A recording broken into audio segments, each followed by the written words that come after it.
আমরা দেখব আজ কিভাবে আপনার আরবি 29টি বর্ণ সঠিকভাবে লিখতে হয়। আপনারা খেয়াল করেন, একে একে আমি দেখাচ্ছি আরবি 29টি বর্ণ আপনি কিভাবে লিখবেন। প্রথমে আমি আলিফ দিয়ে শুরু করতেছি, এরপর হচ্ছে আপনার বা, এরপর হচ্ছে আপনার তা, এরপর হচ্ছে আপনার সা। এগুলো আমরা মূলত আপনাদেরকে গ্রাফ পদ্ধতির মাধ্যমেই দেখিয়ে থাকি। আবার এমনি স্বাভাবিক 29টি বর্ণ আপনি কীভাবে লিখবেন এই বর্ণটাও দেখাচ্ছে, এভাবেও দেখাচ্ছে।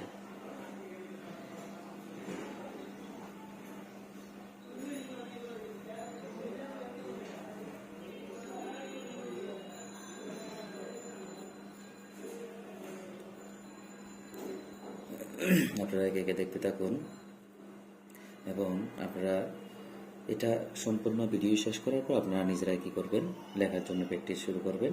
এর আগে নয়, আপনারা আগে দেখেন তারপর লেখা শুরু করবেন।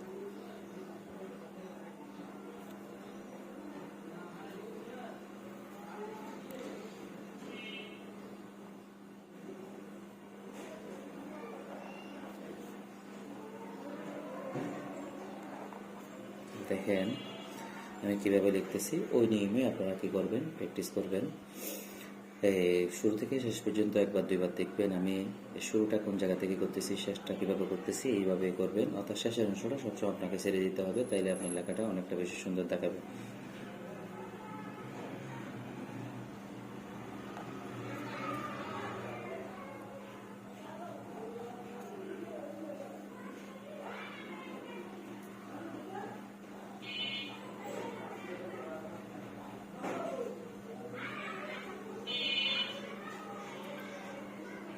খেয়াল করেন, এগুলো একটু আমাদের একটু বেশি সমস্যা হয়ে থাকে আইন গায়ন এগুলোর ক্ষেত্রে।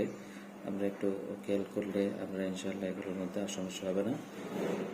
খেয়াল করেন,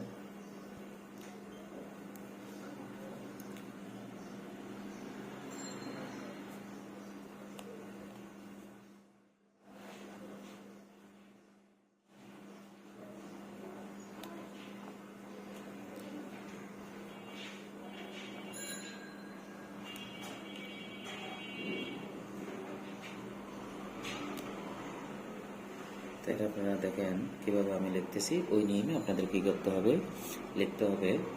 ধরো এটা আমি লিখতেছি, আমি আট কলম রঙের কলম দিয়ে, এগুলো ওই জন্য মোটামুটি এর মধ্যে এটা দিয়ে অনেকটা সুন্দর হচ্ছে। যখন আমরা আবারও দোয়া কলম দিয়ে দেখাবো, দোয়া কলম দিয়ে লিখলে তখন আপনারা দেখবেন অবশ্যই এই প্রত্যেকটা বর্ণ নিপুণভাবে এবং মুক্তার মতো আপনাকে বর্ণগুলো দেখাবে ইনশাল্লাহ। আপনারা এইভাবে প্র্যাকটিস করেন।